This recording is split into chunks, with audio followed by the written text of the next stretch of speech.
الرجيم بسم الله الرحمن الرحيم السلام عليكم ورحمة الله تعالى وبركاته. أنكل لا هرلا على كان شيء هرلا أمي فولي دي بلا جلما كادامين كنا فوني دلا منو بيام أنا أولي سلا أولو ما كنا عندنا بي ka an hakilina lase Mali kɔnɔ ani Mali kɔkan diɲɛ fan 14 bɛɛ lajɛlen fɛ degun mun ni jihadi mun wulila ka se anw ma an sigiyɔrɔ la ka na diɲɛma ta seereya ye ka an hakilina fɔ diɲɛma ye o tɛ se ka kɛ ni kunnafonidilaw ma an dɛmɛ an hakilina carili fɛ o de y'a to an bɛ kuma daminɛ ni olu ka foli ye olu mun kabi jihadi binna an kan don min na salon fo ka se bi ma ni an ka wele sera u ma don o don u bɛna ka na an lamɛn k'an ye fantanw ye ka an kumakanw lase a seyɔrɔ la k'u ni cɛw yɛrɛ ye u ni baraji o kɔfɛ an bɛ hakɛto ɲini k'u fɛ sigi kuntala jiyɛnna sani a ka daminɛ an bɛ hakɛto ɲini k'u fo la o tɛmɛnen kɔfɛ an ka maakɔrɔ minnu bɛ kɛnɛ kan k'a daminɛ an jatigiw la senu dugutigilakaw fo ka taa se an fa ma yan falajɛ dugutigi ka conseil n'o ye Jawara ye ka se maakɔrɔ bɛɛ lajɛlen bulon fɛn o fɛn bɛ yen kuralekaw fɛnɛ bi yan ne ma fili bulon fɛn o fɛn bɛ yen ni an ye kabi a daminɛ fo ka taa se an bɛ foli di bɛɛ lajɛlen ma o tɛmɛnen kɔfɛ an balimaw senukaw minnu yɛrɛ ka fɛn tɛ a la n'u sera yan ko balimaya n'u sera yan ko ni binjɛni ma ban tɔn tɛ tɔn sangafo n'u sera yan ko n'i ye kɔnɔ ye maa su kan k'i t'a fɔ kɔnɔ bɔ adamaden su kan i b'a fɔ kɔnɔ bɔ su kan an bɛ foli di olu ma n'o ye Chinois gouvernement misiri maaw ye u sera yan k'u bɛna an dɛmɛ an kunkolo ni cɛ ni barajiw yɛrɛ o tɛmɛnen kɔfɛ an balimaw an ye weleli se aw ma bi tuguni jihadi kurakurayalen don an y'o de fɔ jihadi don fo ka taa ban don min na wele sera aw ma k'aw kana an kana hakilina fɔ ɲɔgɔn ye jihadi kurakurayalen don ni Ala sɔnna ma o kɔnɔna na kuma bɛna taa taabolo min fɛ an bɛ kɔn ka kuma di an jatigiw ma n'o ye senu bulonnakaw senu dugutigilakaw ye hakilina mun b'u fɛ nin ko in na jihadi mun tala ka se u ka dugudenw ma ni tile fila in na o hakilina ye mun ye k'a fɔ diɲɛma ye u bɛn'o hakilina lase o tɛmɛnen kɔfɛ an balimaw bi yan n'o ye communauté sufi maaw ye minnu wulilen don ka jɔ nin ko in daminɛ fo ka taa se bi ma an bɛna kuma di olu fɛnɛ ma u ka u hakilinata fɔ nka sani kuma ka di olu ma komi olu fɛnɛ an bɛ u ka yɔrɔ la u fɛnɛ ye an jatigi dɔ ye o tɛmɛnen kɔfɛ kuma kan ka taa di plateforme ma nka an b'a daminɛ plateforme cɛkɔrɔba la n'o ye an fa Jawara ye sɛgɛnbali ɲinɛbali don o don n'an ka wele sera mun ma su ani tile n'a bɛ wuli ka an jaabi an bɛ kuma di ale ma plateforme maakɔrɔw tɔgɔ la ale na kuma lase o tɛmɛnen kɔfɛ kɛlɛ in daminɛna don min na fo ka taa se bi ma anw denmisɛnw an kun y'a ɲini ko an baw k'u sen bɔ kɛlɛ in na k'a to anw bolo sabula den nafan ye i ka ɲɛnasuma ye nka an baw olu tɛ se k'a to anw bolo ko ni olu cɛw malola olu malola n'u denw ye kasara sɔrɔ olu de ye kasara u bɛ wuli k'u jɔ an nɔfɛ su ani tile fo ka taa se nin bandon ma an bɛna kuma di an ba ma Bayo Kɔnta an bɛna kuma di ale ma hakilina min b'a fɛ ka fara maa tɔw ta kan n'o fara kan n'o tɛmɛna ka bɔ yen kuma bɛna fori ni an ka coordinateur ka laselikan ye n'o ye plateforme des habitants de la zone dite aéroportière o coordinateur monsieur Abakasiri Kɔnta kuma bɛna di ale ma a ka plateforme ka kumakan lase diɲɛma ma jamana ɲɛmaaw ma Mali kɔkan malidenw ma u k'a dɔn fɛn minnu bɛ yan ani fɛn minnu bɛ ka kɛ anw yɛrɛ hakilina ye mun ye o la ni Ala sɔnna a b'o lase bɛɛ lajɛlen tulo ma kuma tagabolo filɛ nin ye ni fili min bɔra a kɔnɔ maa tɔw bɛ yan u bɛna lakile ne ta kun ye ne tɛ kuma lasela ye ne ye aw balimakɛ a n'aw denkɛ Abdulsalam Togola n'o ye plateforme ka kuma lasela ye hakɛto bɛ kuma kan sɔli ala rasul o la an bɛna kuma di senu dugutigilakaw ma kuma bɛ di Fotigi Kulubali ma dugutigi tɔgɔ la bisimila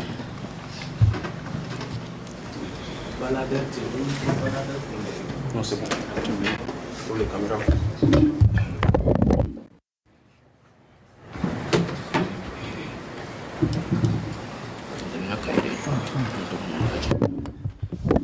Assalamu alaikum jama'a me nabaga bɛɛ lajɛlen fo sabula degun min b'an kan sisan ni nin kun fɛnna ko n'an ma mɔgɔ ye donc vraiment an bɛ jɔ an yɛrɛ la mais le fait que jama bɔra sigiɲɔgɔndugu bɛɛ nana kana dɛmɛ a la bon vraiment degun don sa mais a kunna an fɛ et puis a fana a ye an réconforté parce que degun b'an kan bɛɛ y'a kɛ i ka degun ye donc komi dugutigi yɛrɛ a fari man d'a la a ka sɔrɔ min yɛrɛ banna kunun donc o de kama a ma yan sɔrɔ bon ale tɔgɔ la sisan n bɛ jama silamɛ bɛɛ la bisimila ko ni basi ma min natɔ sɔrɔ o ka segin hɛrɛ la ka taa denbaya la bon o mana tɛmɛ ka bɔ yen an bɛ welekan kelen bila ka taa faamaw yɔrɔ la u ka sabali ka mɔgɔw to u sigiyɔrɔ la i y'a faamu mɔgɔ jama n'a sigira ka san yirika kɛ ka so jɔ maɲumako bɛɛ b'a dɔn mali wari bɛ sɔrɔ cogo min na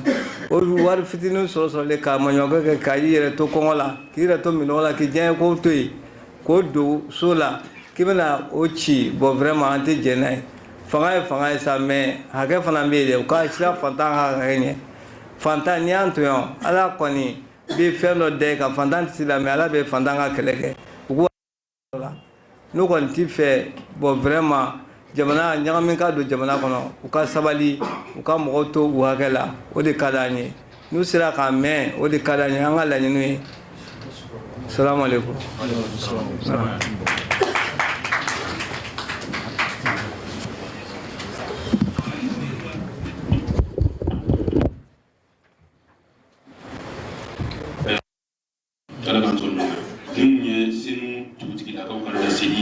ka ɲɛsin jamana ɲɛmaaw ani sigida maaw ma o tɛmɛnen kɔfɛ an bɛna kuma di communauté sufiw ka représentant ma mun bɛna kuma olu tɔgɔ la o fɛnɛ hakilina ye fɛn mun ye ko in na ladilikan b'u bolo ka lase jamana ɲɛmaaw ma ani maliyɛnw yɛrɛ ma ni ko in na u n'u lase an ma kuma bɛna di Mohamed Lamine Touré ma Cheikh Mohamed Lamine Touré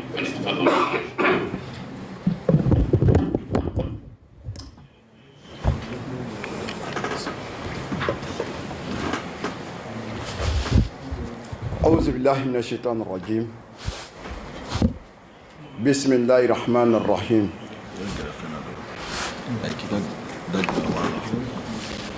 السلام عليكم ورحمة الله تعالى وبركاته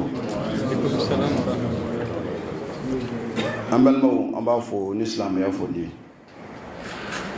أن كسي فولي أن بليان فولي وكفي أمبسولك على كرام محمد الأمينك soli kele ko fe ala kira muhammadul aminu ka silamu ambe kene mi mono ambe sigi mina ambe seksu dali ka sigi yɔrɔ la ni se anw sigi yɔrɔ ye nga alhamdulillah n b'a fɔ ka kuma min kan an sigi kun ye sigi kun min ni an ka dugutigi bɔra ka kuma cogo min na k'a yira an badenw na minnu bɔra u ka yɔrɔw la ka na fara an kan yan kuma da foyi t'anw da kuma kelen anw bɛ yan sufi bilali ka kalandenw an sigilen bɛ an bɛ ala kɔ an b'o kɔ hali n'u ko an ka wuli sisan an labɛnnen don a bɛ wuli o tuma na baara nin an bɛ fɛ a ka kɛ bonya kɔnɔ ama kɔnɔ o ye an ka laɲini an labɛnnen don an ni a n'an ka nafolo kumana kumakan min bɛ yan ka di jama ma kumakan caman t'anw fɛ an labɛnnen don an ni a n'an ka nafolo a y'a bila yɔrɔ yɔrɔ an pɛrɛlen don a kan o de bɛ yan salamu aleykum wa rahmatulahi taala wa barakatuh.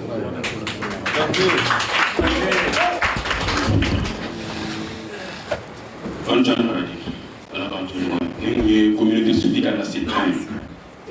o tɛmɛnen kɔfɛ an bɛ kuma di an fa ma Jawara Musa Jawara plateforme an ka cɛkɔrɔba don Falajɛ dugutigi ka conseiller don a bɛ yan Falajɛ dugutigi tɔgɔ la kabi wulikajɔ in daminɛna fo ka taa se bi ma heure kelen ma fɔ an kɔ rendez-vous kelen ma fɔ an kɔ a n'a ka kɔrɔ k'a ni ci an yɛrɛ ala ka wasadon jira an na.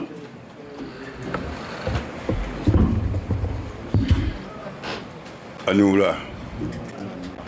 an sira hɛrɛ la ala k'an tile hɛrɛ la ala k'an tile hɛrɛ la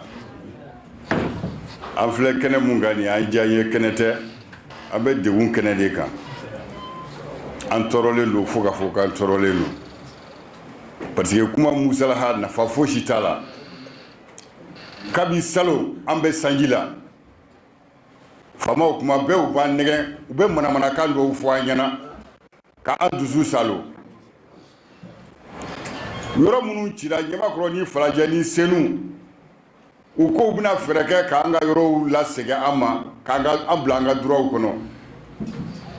premier ministre yɛrɛ o ko mɔgɔ si ma fisa ni mɔgɔ si ye ko dɔ kɛra premier choix ye ka dɔ kɛ deuxième choix ye a y'o fɔ yanni k'a kɛ premier ministre ye ale y'o fɔ an hakili b'a la an jigi dara ale kan mais an bɛ don min na komi bi walahi an jigi fosi t'a kan n'a ma kɛwale yira an jigi fanga ye fanga de yanni ka don fanga la i bɛ kuma duman mun fɔ o ye hɔrɔnya de toujours i bɛ to i ka hɔrɔnya kɔ an taara Choguel ka so a don ne yɛrɛ chef de délégation ye a ko mun filɛlen filɛ aw la nin ye baara ɲuman tɛ aw ka yɔrɔw ma ci sariya kɔnɔ mais ni ala sɔnna ma an bɛ ɲɔgɔn dɛmɛ pour que aw bɛ bila sariya kɔnɔ ni ala nan'e kɛ ɲɛmɔgɔ ye ne hakili la i b'i ɲɛsin o baara fɔlɔ de ma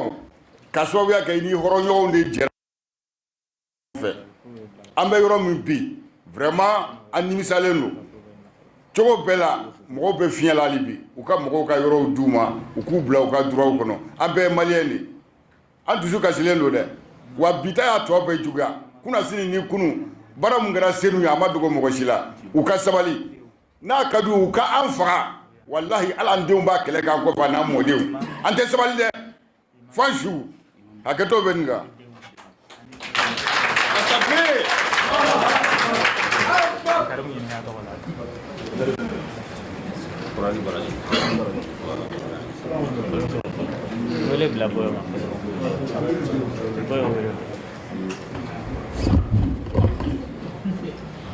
Ni an fa Jawara kan lasigi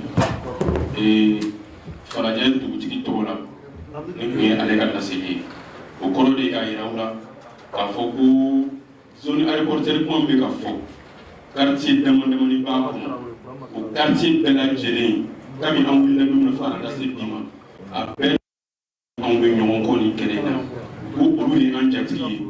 u ka an ka dugutigi olu de ye ni jihadi ye an sɔrɔ a y'olu de sɔrɔ i n'a fɔ senu dugutigi bɔra k'a fɔ aw ye cogo min na o de y'a to kuma bɛ di dugutigi ka lasigilenw ma k'a dɔn k'a fɔ ko anw bɛ ɲɔgɔn bolo wa kɛnɛ an y'a daminɛ ɲɔgɔn fɛ an bɛ taa laban ɲɔgɔn fɛ o tɛmɛnen kɔfɛ an bɛna kuma di an ba ma n'o ye Bɔyɔ Kɔnta ye an ba mun don mun na ko in bɛ daminɛ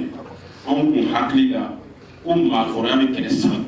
ale de y'a fɔ an ye ko maakɔrɔya tɛ kɛlɛ san don mun na ni anw yɛrɛ dusu ka kami kami an bɛna décourager n'an y'an gosi k'ale mun lajɛ segin bɛ tigɛ an kɔnɔ miniti kelen an b'a wulila ka jɔ an kɔfɛ a y'a yira an na o don anw bɛ kɛlɛ mun na an bɛ bɔ ci la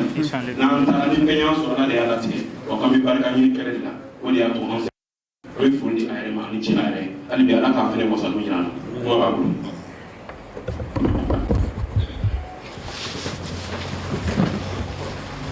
Bismillahirrahmanirrahim. An muso an tɔɔrɔla an sɛgɛnna kabiri anw n'an cɛw sɔrɔ so kɔnɔ ka so ci u y'anw cɛw ka danpe b'a la u y'anw cɛw mara hali bi ni fanga in b'o so ci kan o tuma na u bɛ mun de ɲini ne hakili la n ko transition kɔrɔ an ka hadamadenw gɛrɛ ɲɔgɔn na k'u bɛn an ka élection ɲuman kɛ an ka taa mais ne t'a dɔn k'u nakun ye so ci ye ministre de la sécurité an b'a fɔ an ka mɔgɔ minnu minɛ k'u tɔɔrɔ n'an m'u bila anw bɛ bɔ an bɛ fini bila anw denw bɛ kɛlɛyɔrɔ la olu dɔgɔninw de b'anw kɔrɔ yan ka anw ladon anw jɛra k'a fɔ n k'u ka taa kɛlɛ kɛ u ka taa faso kumabɔ anw b'u kɔfɛ n'olu dɔgɔnin minnu b'anw kɔrɔ n'olu faw n'aw y'olu minɛ ka anw de datugu anw bɛ sa yen anw musow bɛ sa an denw nɔfɛ a y'an cɛw malo a y'an cɛw tɔɔrɔ a y'an tigɛ an cɛw la puisque an y'a dɔn ko fanga t'an cɛw la bilen a y'o de jira anw na donc n'aw nana tuguni den minnu ye anw jigi ye ani anw cɛ tɔ minnu bɛ yen ko aw bɛ t'olu datugu o kumana a b'anw musow datugu sini anw bɛ bɔ an bɛ fini bila ministre de la sécurité ani komisɛni mun bɛ aéroport la ni dugu jɛra n'a m'an ka denmisɛnninw bila n'a ye fɛn o fɛn an y'a kɛ aéroport colonel mun bɛ yen an tɔɔrɔ la u y'anw cɛw malo sabu n'i taara dutigi sɔrɔ a ka du kɔnɔ ka du ci a n'a denw jɔlen don i ye dutigi malo anw de ko n ko vi asimu wa tɛgɛrɛ mun fɔra ye u k'u jija n'u ma nin dabila an bɛ tɛgɛrɛ fɔ ale de bɛ jigin a ye bandaw jigin cogo min na ne kelen de y'a fɔ n ko bandaw ma se ka a ka so mara a ma se ka muso mara a ma se ka du mara a tɛ se ka dugu mara bandaw taara wa ale ta ko bɛ juguya bandaw ta cogo ye u ka fara an na u ka fara an cɛw la an b'an cɛw kɔ an b'an denw kɔ n'an denw sara yɔrɔ min na an bɛ sa yen o de kun bɛ ne fɛ yanni sini cɛ an k'an denw y'an ɲɛna sabu u kɔrɔw bɛ kɛlɛyɔrɔ la an ka sow cira an denw bɛ kɛlɛyɔrɔ la u t'a dɔn yɛrɛ ko sow cira n'an y'a f'u ye u t'a dɔn u bɛ kɛlɛ kɛ cogo min na anw y'an bolo da an dusu kan ko nin waati in de bɛ yen waati ka gɛlɛn an bɛ nin to yen an ka ɲɛ tugu an ka ɲɔgɔn minɛ an ka kɛ kelen ye an ka fanga dɛmɛ mɛ anw y'a sɔrɔ nin fanga in tɛ dɛmɛ fanga ye o de bɛ ne fɛ k'a fɔ yanni sini cɛ n'anw denw n'an cɛ ma bila ni mun bɔra la bɛ lakari Mali kɔnɔ.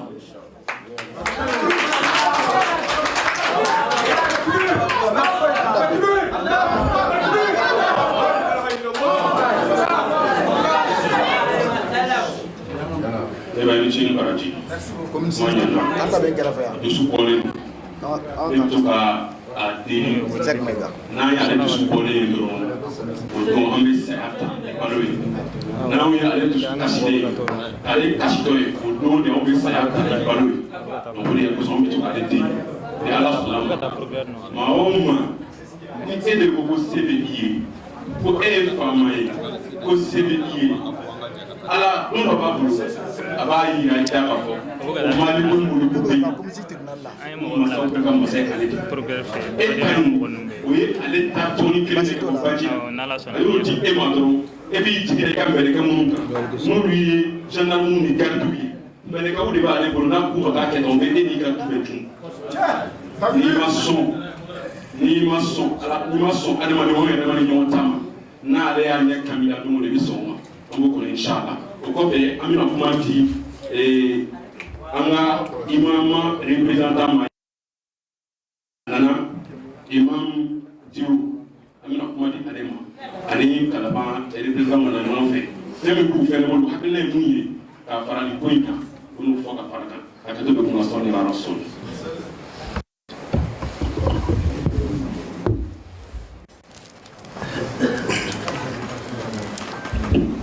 أعوذ بالله السميع العليم من الشيطان الرجيم بسم الله الرحمن الرحيم الحمد لله على كل حال ثم الصلاة والسلام على رسول الله السلام جماعة السلام عليكم an sigira hɛrɛ la Ala k'an wuli hɛrɛ la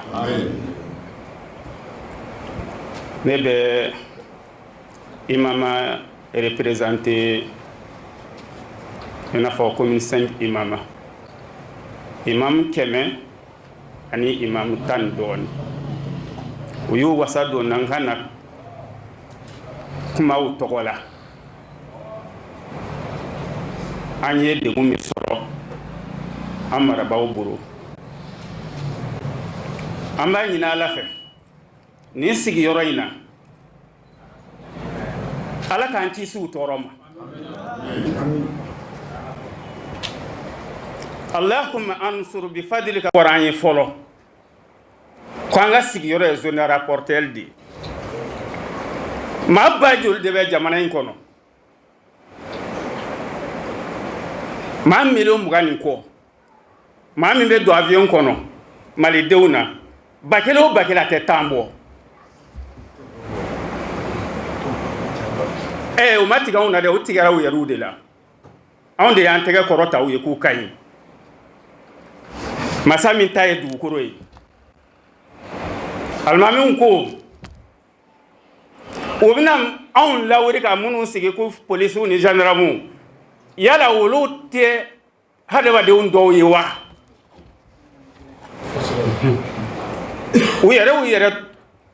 u ye kuma dɔ fɔ u yɛrɛ ma u tɛ min kɔrɔ dɔn ko sɔrɔsiw ka kaburu don inna lillahi wa inna ilayhi rajiun n'u tɛ ko kalama u bɛna bɔ a kalama n'u tɛ ko dɔn u bɛna ko dɔn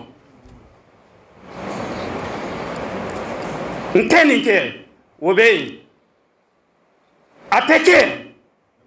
fo n'i bɔra Ala ka dugukolo n'a sankolo ni ɲɔgɔn cɛ ni fɛn ye mérite dama dama de n baw ni n balimamusow aw kana kasi a ye yɛlɛ anw ka kɔlɔsi juru ma tigɛ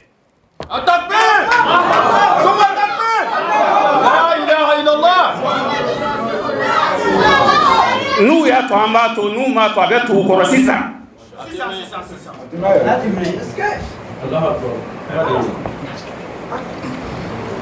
wallahi an ma Ala tana tiɲɛ a ye nisɔndiya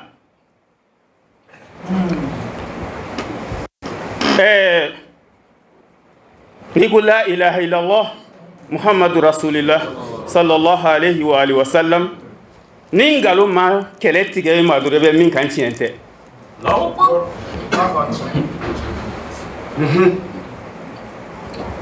ni ye karamɔgɔ daw siɲɛ fɔlɔ k'i sigi mikoro kɔfɛ ka kuma ni ye ne san 30 ni san 9 ye n bɛ Bamakɔ yan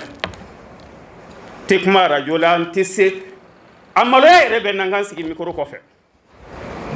mais a y'a ka président ɲininka don ko n ye talon k'u nɔfɛ ka taa ci fɔ Hayidara ye ne hakili la n k'o bɛ ladilikan mɛn de n'u t'a mɛn u bɛna mɛn sisan ni sini tɛmɛna n'an ka mɔgɔw ma bila an bɛ gunuti daminɛ fajiri in na yanni bi kunɲɔgɔn cɛ salamu alaikum wa rahmatullahi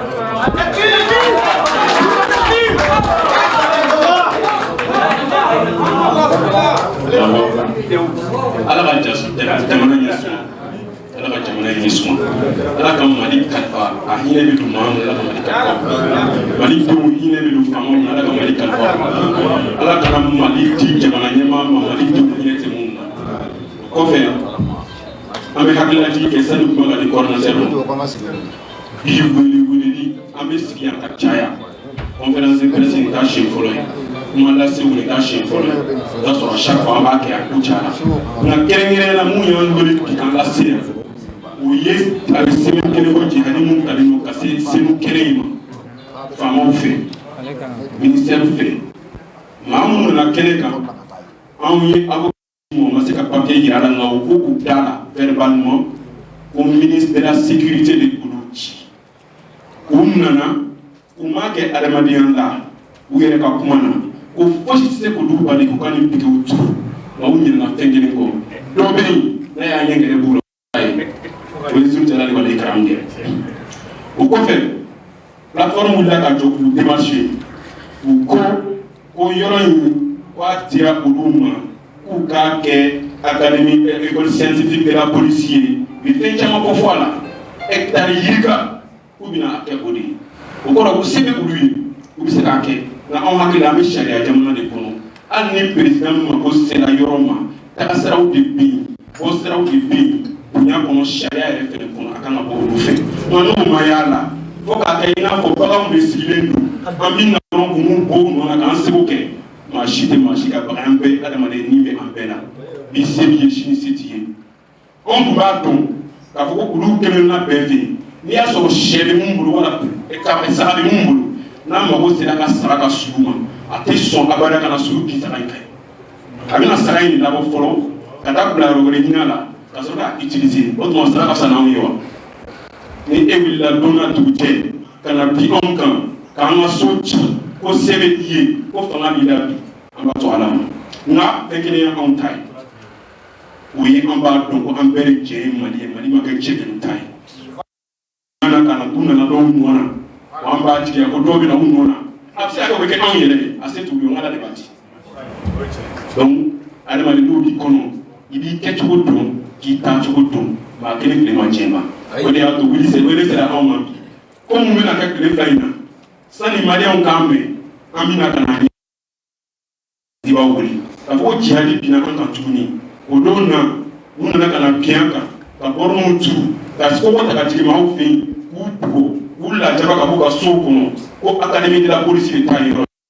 an ma papier ye mun nana sommation ye ka na d'an ma a sɛbɛnnen don mun kɔnɔ ko fili ka aw bɛ aw lajigin aw kan ka wuli ka bɔ yɔrɔ nin académie jɔyɔrɔ de ye u ma fɔ u nana dɔrɔn ka na bin maaw kan ko segu ye donc an ye weleli kɛ o de kama bi hakili lajigi kun minnu t'a dɔn an sigi kun ye mun ye bi nin y'an sigi kun ye o kɔnɔna na an bɛna kuma di an ka coordinateur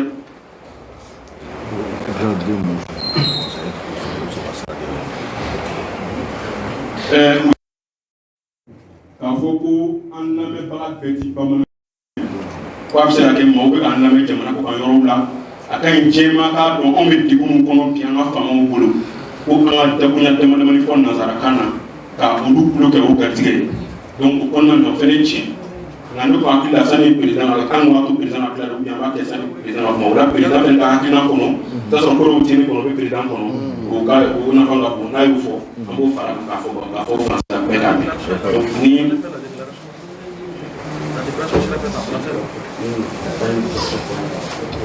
donc aw ka jumɛnya kɔnɔna na an bɛna kuma di coordinateur président ma coordinateur jumɛn don o ye plateforme coordinateur de plateforme ye mun ye plateforme ye maa minnu sigiyɔrɔ bɛnna yɔrɔ kɛnɛ in ma u kɛlen don ka aéroport tɔgɔ da kɛnɛ min na k'a sɔrɔ aéroport tɛ anw de sigiyɔrɔ bɛnna o ma bon yɔrɔ kɛnɛ in quartier damadamani b'a kɔnɔ Bamakɔ yɛrɛ n'i ko an ka ba kɔfɛ yanfan ye a tilancɛ bɛɛ b'a kɔnɔ parce que Falajɛ b'a kɔnɔ Sirakɔrɔ b'a kɔnɔ Senu b'a kɔnɔ Kalabankura b'a kɔnɔ Ɲamakɔrɔ b'a kɔnɔ Kalabankɔrɔ yɛrɛ yɔrɔ dɔ b'a kɔnɔ Guana b'a kɔnɔ Kurale b'a kɔnɔ Misala b'a kɔnɔ n'an banna yɔrɔ mun kɔnɔ a b'an hakili lajigin o la Misalabugu b'a kɔnɔ donc u bɛɛ ka représentant bi yan kuma sera ka di mun ma o kuma ma se ka di mun aw bɛɛ bonya bɛ an yɔrɔ nka aw k'a dɔn k'a fɔ an bɛɛ de kɛra jɛkulu kelen ye o de y'a to plateforme sigira plateforme de ye jɛkulu ye mun bɛ nin maa fɔfɔlen ninnu bɛɛ fara ɲɔgɔn kan ka wuli ka hakɛ in ɲini pour que zone aéroportuaire ko a nkalon ka bɔ a kɔnɔ k'a tiɲɛ fɔ maliyɛnw ye depuis 95 an b'a kɛlɛ la donc ɲinan ni Ala taala jɛnna n'a ye ni Ala sɔnna ka to an ko k'an ye fantanw ye a bɛ to an ta la n'Ala sɔnna ma kuma bɛ di an ka président.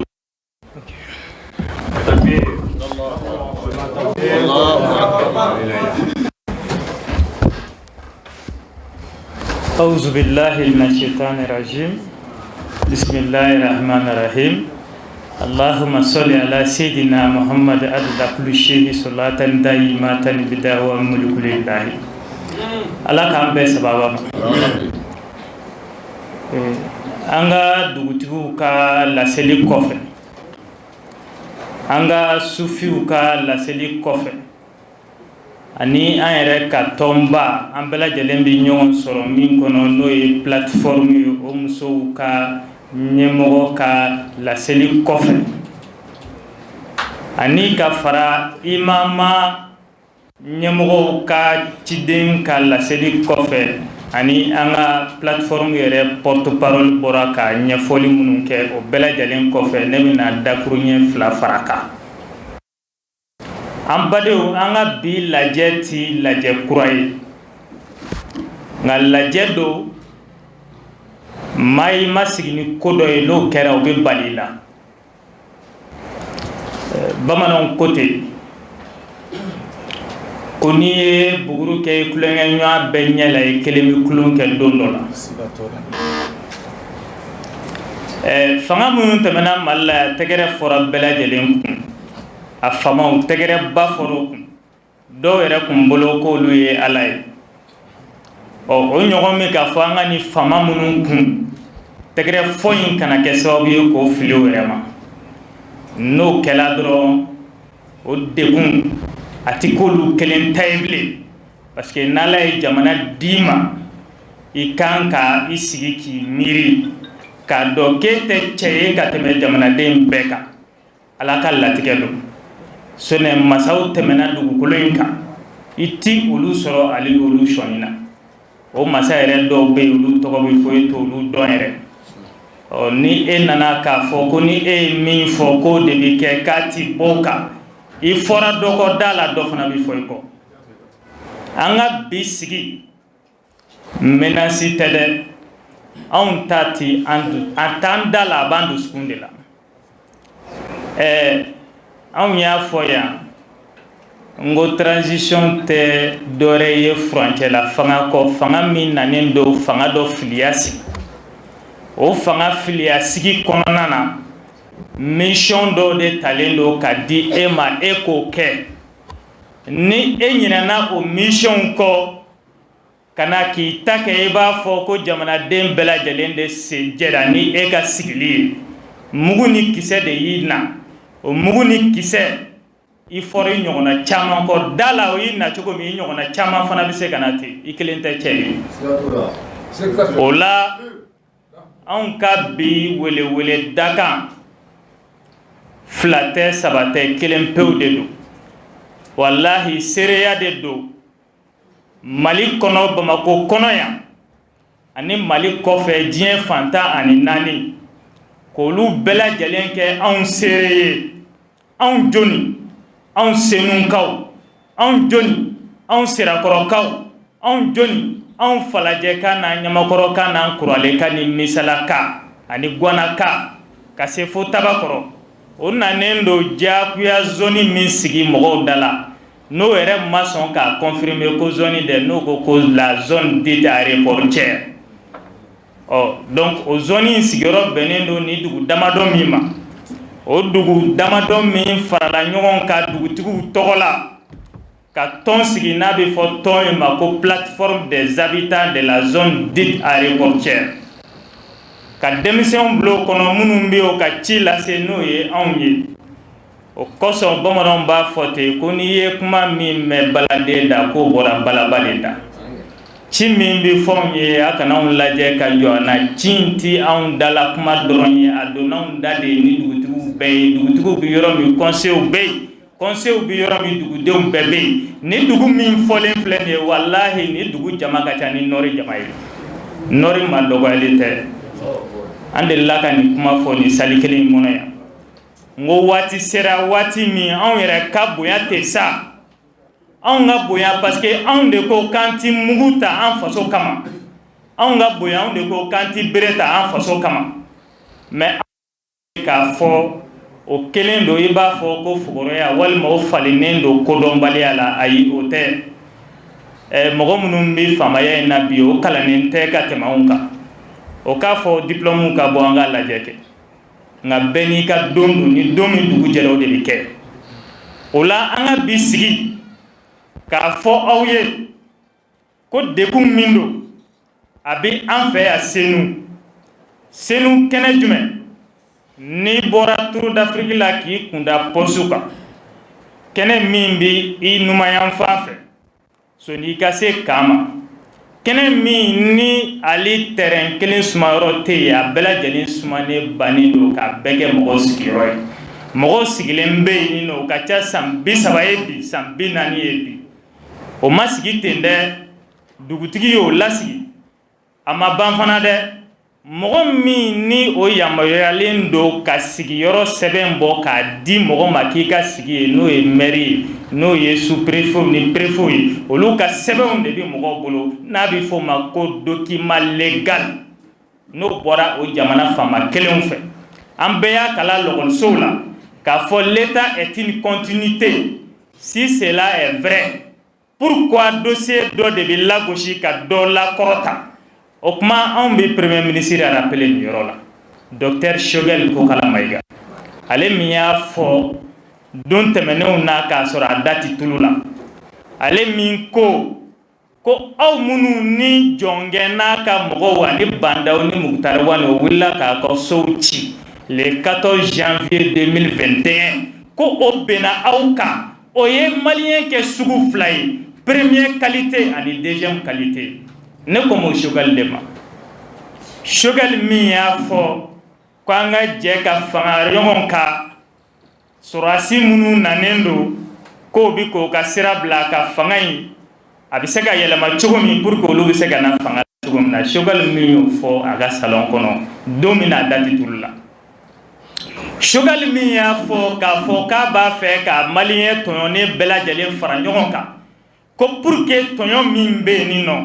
dekun min bɛ maliyɛnw kan danbe tiɲɛ min b'an na ko ale b'a fɛ k'o danbew segin anw maliyɛnw ma sɔnni a kana fanga la k'a sɔrɔ a dama don tulu la ne ko Choguel de ma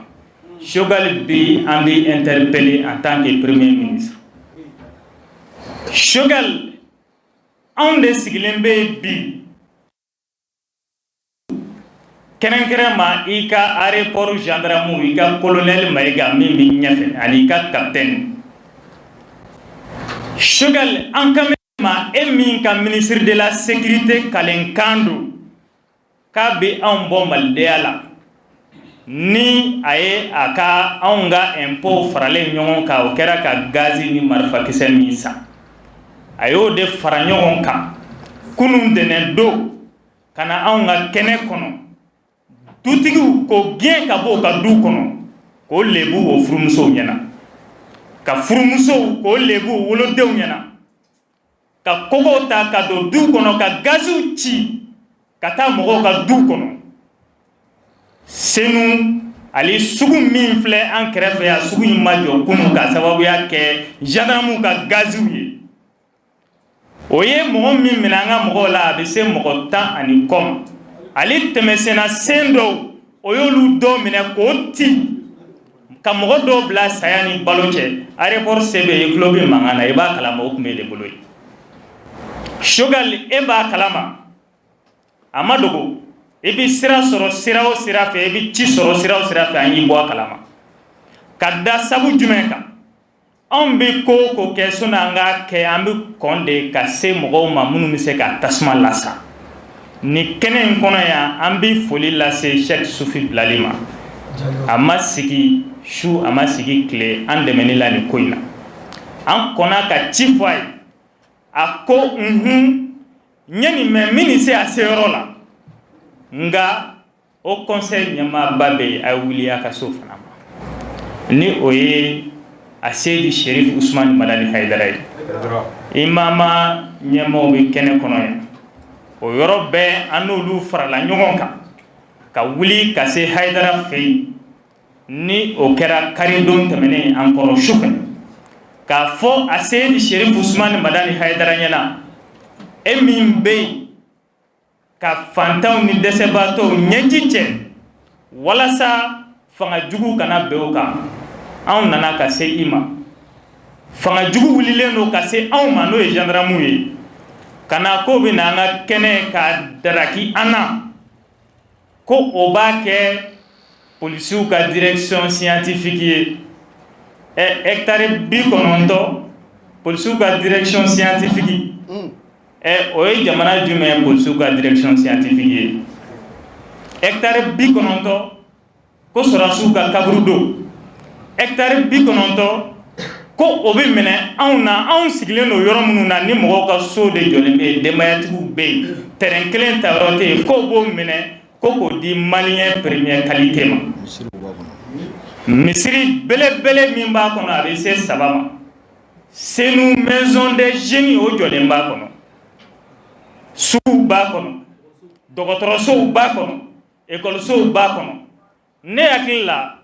fanga dɔ ye nin ɲɔgɔnna kɛ falajɛ ɲama kɔrɔ n'o ye jɔnkɛ jara n'a ka mɔgɔ ye en son temps olu tun bɛ bandaw ni Mukarawani ka gouvernement la a fɔra o ye o k'a to k'o t'a to a tor'o kɔrɔ o kelen y'a cɛ o bɛ min bi an ko Haidara ma ale n'anw de jɛra ka s'olu ma o ma sɔn an ta ma a to n'olu kɔrɔ bi donc sɔnni a ka to ni fanga in fana kɔrɔ ɲɛ an ma dɛ ka kuma o fɛ o bɛ baara min na o k'a jɔ parce que o ko sini ntɛnɛn o bɛ bɔ anw dun ta y'an ka so ye an b'an ka so kɔnɔ an tɛ n'o bila mɔgɔ t'an bɔ maliyɛnya la n'o nana o b'an dafalen sɔrɔ yen o kuma ci fɔ faamaw ye baara min bɛ sen n'a ka jɔ n'a ma jɔ ni min bɔra a la ministre de la sécurité i b'a répond aéroport colonel i b'a répond Mayiga o yɔrɔ bɛɛ Haidara ye ministre wele ka ci fɔ a ye n'o ye ministre de la religion parce que bamananw ko ten ko jini bɛɛ n'a tɛmɛ sira don k'a ka ci lase nin baara in ka jɔ nin tɛ nin kuma ye anw hakilila tigɛlen de bɔra ye ka na k'a fɔ ko foyi tɛ yen ni dugu jɛra n'a fɔra dugu jɛra kabini 6 heures 7 heures gazi ka mɔgɔw lawuli ka bɔ sunɔgɔ la ka don du kɔnɔ ka mɔɔw ci ka mɔgɔ minɛ ka t'o datugu aéroport gendarmerie la ale procureur ta kan o kuma an bɛ jamana jumɛn kɔnɔ an tɛ dictature la koyi anw fana ni hakɛ dɔ ka kan jamanadenya la o la an ko an ti dan bilen dogodogo ni dogo ma an bɛ an balimaw wele n'o ye kunnafonidilaw ye ka kunnafoniya lase o ma olu ka fara an kan ka maliden bɛɛ lajɛlen la kunnafoniya k'a yira k'a fɔ anw tɔɔrɔla an degunna bamananw ko ten ba degunnen a bɛ kini kɛ o la nin yɔrɔ in na an bɛ wele da teliya la k'a fɔ Asimu ɲɛna derrière mot bi bɔ ale mun fɛ yen maliyɛn bɛɛ lajɛlen jigi dalen bɛ ale Asimu min kan k'a ye min kɛ ko maa tɔw m'o kɛ Asimu i kana sɔn ka fantan ɲɛji bɔ dɛ a dun ye bɔli daminɛ o man ɲi fanga ma dɛ fanga ye fanga de ye Ala ko a t'a labila foyi kelen ye mais Ala ko a bɛ fanga bɛ fanga min ye ale ka fantan kɛni ni fantanmuso ɲɛji bɔ parce que olu ka kɛlɛ kɛbaga ye ale Alahu subahanahu wa taala de ye o kuma anw ye aw kɔɲɛ yira Ala la n'o ye tiɲɛ de ye Ala min ti kuma k'a yɛrɛ sɔsɔ anw ti jamana danga anw ye jamanadenw de ye porte parole y'a fɔ aw bɛ bi sini anw bɛ se ka na jamana in y'an bɛɛ jɛ de ye an ti jamana in danga fiyewu mais an bɛ mɔgɔ danga mɔgɔ min ko k'a bɛ jamanadenw tɔɲɔ talen don ka ɲɛsin anw ma bi k'a ɲini o fɛ an ka maa minnu minɛnen don n'o ma bila bi parce que an ye kunnafoniyaw sɔrɔ sisan k'a fɔ o bɛ ka taa tribunal la donc an b'a ɲini monsieur le procureur fɛ kabini nin baara in daminɛna k'a bɔ le 14 janvier la fo bi anw ma sariya sɔsɔ kelen kɛ ale an y'an avocat ta k'an ka dossier in defa a bɛ cour suprême na an tile kelen ma bɔ ka foyi kelen jeni jamana in kɔnɔ yan mais dɔw ye ale mɔgɔw faga kana jamana in fanga la bi anw t'olu mɔgɔw ye dɛ anw m'an yɛrɛ kalama an bɛ baara kɛ ni jamana ka hakɛ de ye an b'a ɲini monsieur le procureur fɛ nin waati in na ko an jigi bɛ an ka sariya kan an jigi ma tigɛ sariya la dɛ o ye sariya sɔsɔ de ka sɔrɔ ka s'ale ma an b'a ɲini a fɛ a k'an bila an ka droit la an ka mɔgɔ mun banana balo cɛ an bɛ k'a furakɛ an b'a ɲini Ala fɛ Ala ta de ye kɛnɛya ka kɛnɛya dan n'a ma an ye ISO wele k'o constat kɛ tiɲɛni minnu kɛra gendarmew fɛ sanfɛla la an ye ISO ta k'o constat kɛ mɔgɔ ka moto minnu tununa an ye ISO ta k'a constat kɛ don n'a nata fana na an bɛna tila tuguni ka weleli da journaliste ma ko lajɛlen fɛsɛ aw ye parce que don kɛra du dɔw kɔnɔ ale suyɛnniw kɛra yen a ma kɛ maa wɛrɛ fɛ minnu ye gazi ci ka mɔgɔw labɔ olu de don an bɛ tila don n'a nata la an b'o kunnafoniya lase journaliste ma k'o kunnafoniya lase maliyɛnden bɛɛ lajɛlen ma o la an dalen don an ka fanga la an b'a ɲini monsieur le procureur fɛ n'a ti ko in kalama ko in ye nin an b'a fɔ Asimu ye ni nkalon de kun tigɛlen don a ye mɔgɔw fɛ minnu ko ko nana sɔrɔ terrain ka foyi tɛ yen Asimu nkalon don anw bɛ yen minnu filɛ salle kɔnɔ an bɛɛ bɛ yen an bɛɛ sigiyɔrɔ bɛ yen tiɲɛ tɛ ministre de la sécurité kana kɛ transition in dafiribaga ye dɛ i yɛrɛ ye sɔrɔsi ye ni nkalon de tigɛlen don ye bati ni senu cɛ jigin kana e ma musa n'anw ye maliyɛnya la jigin kana i kana ko ɲɛɲini ka sinon anw ta y'an ni ye maa si se t'o la an ye wele da dugu 11 tɔn minnu bɛ plateforme kɔnɔna la ka wele da bɛɛ ma ni baara in n'a ma jɔ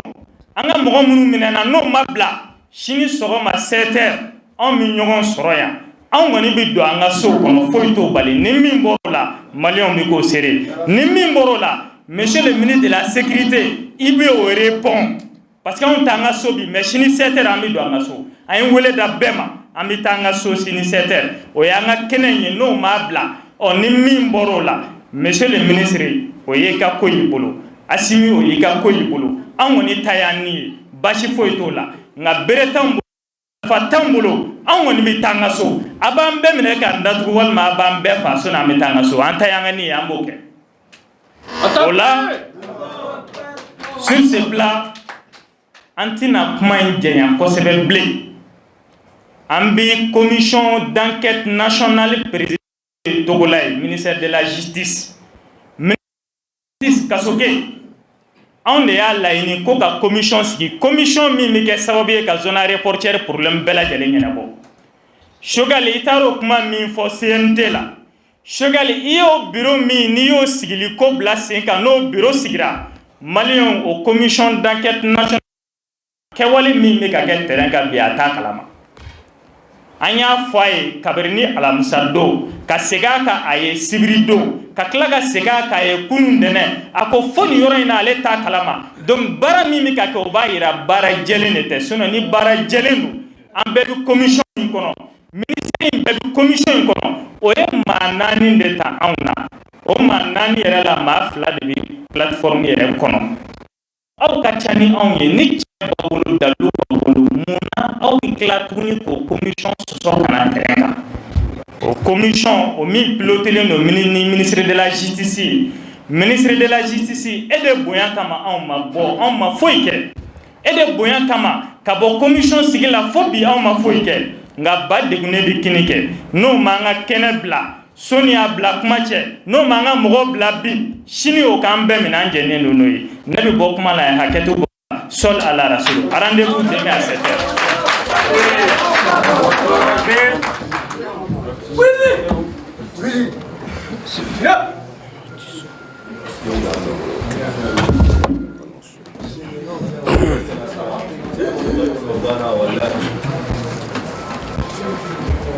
Merci beaucoup. Je voudrais remercier le président de la plateforme, le coordinateur général de la plateforme, pour son exposé de franchise. Il a parlé au fond du cœur, parce que c'est un problème sensible qui ne peut laisser aucune personne sensible indifférente. Alors il faudrait être à un autre niveau du manque de sensibilité pour pouvoir agir dans une certaine façon, dans une certaine manière. Alors nous voulons revenir un peu pour tirer une petite conclusion de tout ce qui a été dit en langue bambara, pour aussi informer ceux qui ont du mal à comprendre cette langue-là. Nous sommes une plateforme qui regroupe l'ensemble des habitants de la zone dite aéroportière. Cette plateforme regroupe en son sein quelques quartiers dont Faladje, Nyamakoro, Sirakoro, Senou, Guana, Misala, Kouane, Kalaban et Misala Koura, je pense bien. Il y a à peu près 9 ou 10 quartiers qui sont regroupés, 11 quartiers, excusez-moi, 11 quartiers qui font partie des quartiers concernés par cette zone dite aéroportière. Cela vous dit quelque chose, je suis sûr. Comment est-ce que quelqu'un qui connaît Bamako, il suffit juste de mener une petite réflexion qui n'est pas compréhensible. Comment comprendre que tous ces 11 quartiers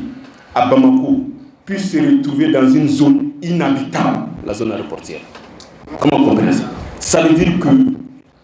70% de Bamako n'est pas habitable. Ça veut dire que nous devons tous déménager de Bamako et aller ailleurs. Si la zone aéroportière doit être Bamako. Donc nous avons compris qu'il y avait beaucoup de choses non dites dans cette histoire de zone aéroportière. C'est pourquoi nous nous sommes réunis au sein d'une plateforme afin de tailler l'association à la compréhension du peuple malien intelligent qui pourrait distinguer la vérité du mensonge dans cette histoire qui n'a que trop duré. C'est pourquoi, depuis l'année dernière, après la deuxième démolition le 14 janvier 2021, nous avons vu que c'est une lutte qui ne doit pas être menée parallèlement comme on l'avait fait dans les années antérieures. Il faut se regrouper et que toutes les populations dans ces quartiers doivent se regrouper afin de faire face à ce problème. Voilà brièvement la présentation de la plateforme. Nous avons fait appel aujourd'hui à la presse afin d'informer l'opinion nationale et internationale sur un autre fait qui nous a beaucoup surpris. La semaine dernière, nous avons été surpris dans notre localité par une forte délégation des forces de l'ordre accompagnés de quelques agents, des techniciens venant planter des bornes de limitation sur notre territoire, sur notre localité, dont nos maisons même en font partie. Nous les avons approchés pour en savoir plus davantage. Nous n'avons pas trouvé des informations convaincantes en un mot de la part de cette équipe qui était sur place. Nous avons mandaté notre huissier notre huissier a été envoyé par l'avocat pour aller s'enquérir des informations et prendre les documents que cette équipe possède qui les autorise à faire ces travaux. Malheureusement, que l'huissier n'a bénéficié d'aucun document de la part de l'équipe qui était sur place. Nous avons vu en ce moment que ce n'est pas une chose claire et ce n'est pas normal. Nous pensons jusqu'à preuve du contraire que le Mali est un pays de droit qui tient beaucoup à la prévention et aux libertés des personnes et leurs biens, à la prévention et à la sécurité des personnes et leurs biens. C'est pourquoi nous avons mené les démarches auprès de tout le monde pour en savoir plus. Malheureusement pour nous, nous avons vu cette équipe-là insister et persister jusqu'à ce qu'elle a été capable de faire des répressions, de violenter des pauvres citoyens qui étaient paisiblement assis dans leur maison, d'agresser certains citoyens qui étaient justement de passage, de aussi interpeller et mettre en prison des personnes, citoyens calmement assis dans leur maison, croyant qu'ils sont dans un pays où la liberté des personnes, où la sécurité des citoyens est préservée, ont été surpris de cette action de la part de leur gouvernement. Parce que, pourquoi du gouvernement? Dans les informations que nous avons pu avoir avec l'équipe sur place, nous avons compris que l'équipe était envoyée par le ministre de la Sécurité, d'après le chef d'équipe. Il dit qu'ils sont envoyés par le ministre de la Sécurité. Nous pensons que vous et nous, ici à Bamako ainsi qu'à l'intérieur, si nous avons un espoir dans cette sphère d'insécurité mondialisée, c'est notre ministre de la Sécurité. Nous avons été surpris de comprendre que c'est ce même dernier, selon les envoyés, qui a envoyé des équipes venir nous agresser comme ça dans notre localité, faisant croire qu'ils ont besoin de ce domaine ou ce domaine les appartient. Nous avons poussé les investigations. Il s'est avéré qu'ils ont un projet de construire une école scientifique de la police, le cimetière de l'armée, quelques projets en un mot. Et nous pensons que si ces projets sont dans la vision, dans l'objectif du développement du Mali, ou pour un Mali de sécurité, parce qu'on dit qu'il y a l'école, l'académie de la police, nous ne pensons pas que c'était la bonne manière de le faire. La bonne manière d'utiliser les mesures ou les règles de l'art pour pouvoir aboutir à ce projet. Mais désolé, et malheureusement, depuis l'année dernière, nous avons compris que personne n'est épargné dans ce pays-là de ces genres d'actions. Le 14-2021 nous dit beaucoup de choses. Le 14-2021, nos mamans ont été réveillés de leur maison à 6 h du matin. Nos papas ont été jetés au dehors. Nos frères, nos petits frères et petites soeurs ont été jetés dehors par les forces de l'ordre et démolir nos maisons. Jusqu'à aujourd'hui, nous n'avons pas vu une réaction de ces mêmes autorités. En pleine crise de Covid, cela s'est produit ici au Mali. Nous sommes en 2022, dans une situation critique de notre pays, où le peuple est soumis à des sanctions, où le peuple est soumis à un embargo qui a fait 6 mois, dont nous ne savons même plus comment faire, dont nous pouvons que cet embargo puisse être levé. Dans un pays ou dans un pays récent, nous avons aussi écouté ces mêmes autorités qui ont demandé la conscience du peuple malien et l'accompagnement du peuple dans cette période sensible du pays qui est la période de sanction. Nous les avons vus communiquer, demandant à tous les Maliens de faire un sursaut national. C'est pourquoi dans cette même salle, nous sommes réunis ici. Nous avons tenu une conférence de presse ici. Nous avons demandé à tous les militants de la plateforme de répondre à l'appel de nos dirigeants. C'est citoyens, c'est un appel patriotique. Nous sommes tous obligés de baisser les gardes et faire un sursaut pour accompagner nos autorités dans cette période critique des sanctions. Nous l'avons fait dans cette même salle. Dans ce même moment, ces mêmes autorités n'ont pas eu d'autre chose à faire que venir dans cette même période d'embargo et de sanctions ou dans cette même période où eux-mêmes ont demandé un sursaut national, venir agresser encore les mêmes citoyens sur le même lieu, les faisant sortir de leur maison et démolir leur maison. Qui peut croire à cela? Donc aujourd'hui, nous vous parlons, nous nous adressons à l'opinion nationale ainsi qu'internationale avec beaucoup d'inquiétude au Mali. Ceux qui pensent que nous sommes à l'abri, qu'ils se détrompent. Ces genres d'actions nous prouvent beaucoup de choses aujourd'hui dans ce pays. Nous ne sommes plus en sécurité. Il faut le dire, que ça plaise ou pas.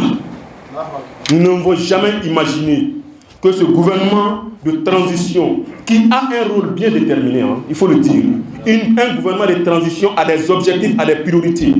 Nous avons vu les conclusions des assises nationales. Nous avons vu les conclusions des concertations qui ont abouti à une charte, de transition. Nous n'avons jamais vu la démolition d'une zone aéroportière dedans. Nous n'avons pas vu cela. Et même si ça faisait partie des points, nous pensons que les circonstances obligent, du moment où ces mêmes autorités ont appelé les citoyens à une sursaut nationale, l'exemplarité est une obligation dans un pays. L'exemplarité est une obligation dans la gouvernance. C'était à eux d'être exemplaires. C'était à eux d'aller d'abord dans le sursaut national. C'était à eux d'être sensibles aux difficultés des pauvres citoyens que nous sommes. Ce n'était pas aux mêmes dirigeants de prendre des actions de répression contre des pauvres citoyens qui n'ont plus d'espoir que eux dans ce monde d'insécurité. C'est pourquoi nous sortons aujourd'hui pour appeler tout le monde à un témoignage.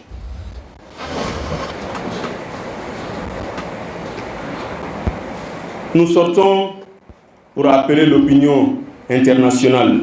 les droits de l'homme, les défenseurs des droits de l'homme, l'Amnesty internationale, tout le monde. Nous les appelons pour dire qu'il y a des citoyens ici au Mali qui sont beaucoup inquiets, qui sont soumis à une force de répression depuis quelque temps, depuis l'année dernière.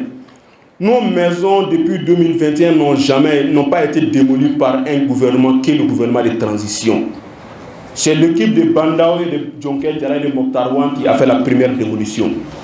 Nous n'avions que d'espoir sur cette équipe-là. Parce que le Premier ministre actuel, Dr Choguel Kokala Maïga, avant d'être Premier ministre, a fait quelques rencontres avec les membres de cette même plateforme qui nous a beaucoup rassurés. Donc vous avez tous vu ses interventions sur les réseaux sociaux ainsi que sur les médias sur la question portière qu'il a traitée d'injustice. Il a été reçu ici aussi dans cette même salle au lendemain de sa nomination par le Cheikh Soufi Bilal Diallo, dont nous étions là pour témoigner, et nous avons pris la parole à travers le coordinateur de la plateforme, le rappelant de cette même question de la zone aéroportière que lui-même a traité d'injustice. Nous l'avons réitéré notre espoir ici dans cette même salle.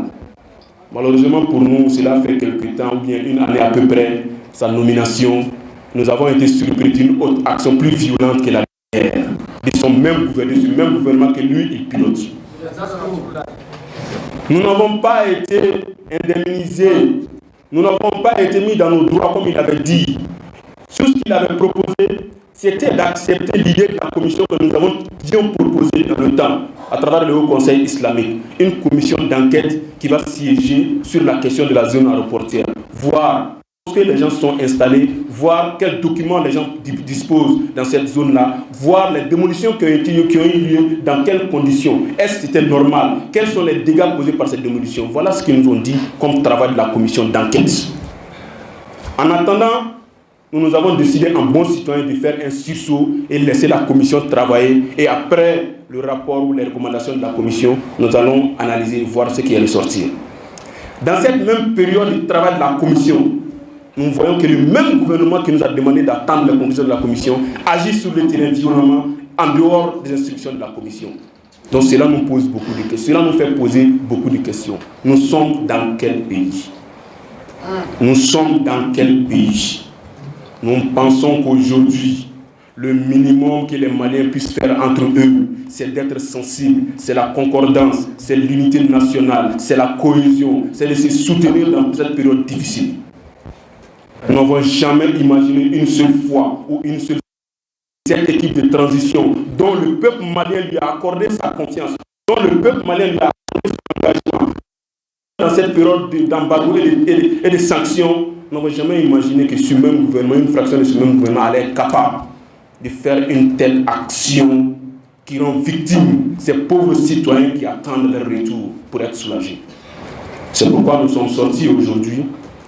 pour vous informer de tout ce qui se passe ici. L'espace qui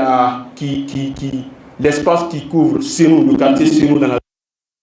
a été victime il y a quelques jours d'une agression des forces de l'ordre. La gendarmerie de l'aéroport ainsi qu'une commission et d'autres ont été interpellés. Les gens ont été agressés, il y a eu beaucoup de blessés graves. Et d'autres ont été interpellés. Jusqu'à là où nous sommes, ils sont détenus par la gendarmerie de l'aéroport. Nous sommes sortis en bons citoyens avant d'agir, prendre l'opinion nationale et internationale en témoin. Que ce sursaut que nous avons décidé de faire a été rompu par le gouvernement lui-même. Le sursaut national qui était demandé aux citoyens par le gouvernement a été violé par le gouvernement lui-même. Parce qu'avant-hier, le ministère du terrain a sémé et a agressé des citoyens pendant que la commission d'enquête continue à travailler. Et le président de la commission d'enquête nous a dit qu'il n'a jamais été informé de ces actions-là. Nous avons approché la justice de la commune, notamment le procureur nous a dit qu'il n'a jamais été informé de ces actions-là.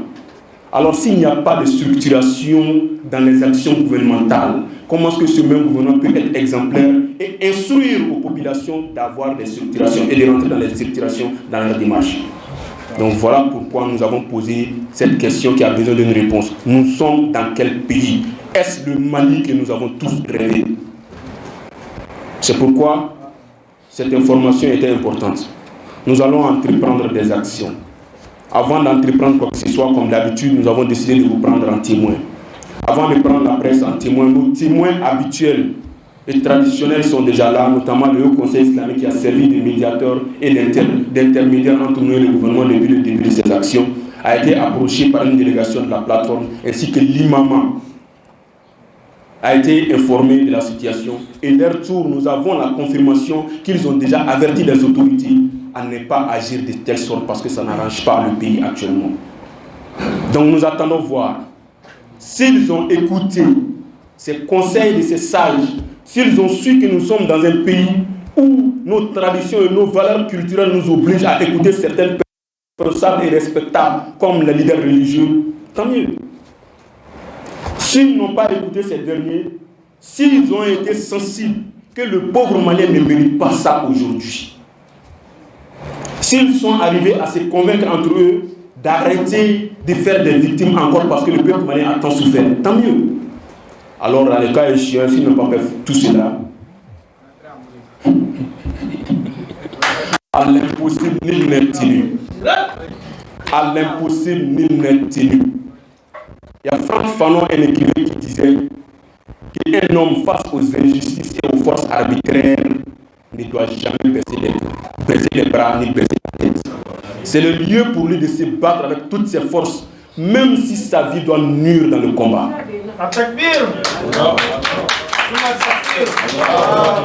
Franck Fanon a répété en disant que le bonheur est un jus qui n'appartient à personne.